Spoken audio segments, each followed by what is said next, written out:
The neighborhood that we picked for our project was Bent Pine Estates off of State Road 46, and it's a nice neighborhood, but unfortunately it's along a busy highway, so there's a lot of traffic going in and out. But there's a lot of kids living in the neighborhood, which means that they need a place to play, and the good thing about the neighborhood is that it has a cul-de-sac at the very end, which is where the kids can participate in a lot of physical activities such as biking and running around. Another problem is that it doesn't have a sidewalk, and there's a lot of ravines and stuff, so there isn't much room for them to walk around the road. So if they live far away from the cul-de-sac, sometimes it's more difficult for them to get down there and get the physical activity. Also, the road is very curvy, which means that it can be dangerous sometimes.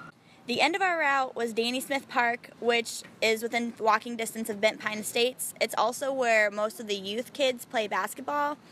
And unfortunately, the facilities are a little bit run down, but they do have all of the equipment, and it also has a playground for kids that are not participating in baseball to play. This enables a lot of physical activity from kids in and around adjacent neighborhoods. Now that you know more about the neighborhood we analyzed, we would like to share with you 3 tips that can increase the amount of physical activity you have each day. These tips, in conjunction with each other, can have a drastic impact on your long-term overall health.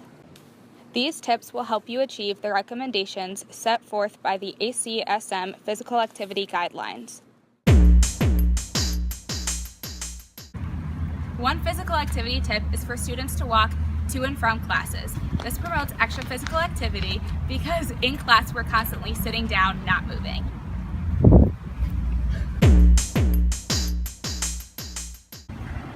So our second physical activity tip includes implementing a stand-up workstation as opposed to a classical sit-down workstation. This physical activity tip being implemented in the workplace or grade schools around the nation would actually equate to a normal weight student burning up to 20% more calories per day than what they usually would do with a sit-down desk. This impact is even more great with obese children, seeing as they can burn up to 30% more calories per day. All of these calories per day equated up over an entire school year would equate to them burning nearly 60 marathons worth of calories throughout their entire year. If you add these up throughout their entire time in grade school, that's going to equal, at least 240 marathons, and obviously that is a tremendous impact that it could have on their lives. Our last tip for physical activity is going to be for those that don't have a lot of time to do physical activity. The good news is that you can do 75 minutes of vigorous activity instead of 150 minutes of moderate activity.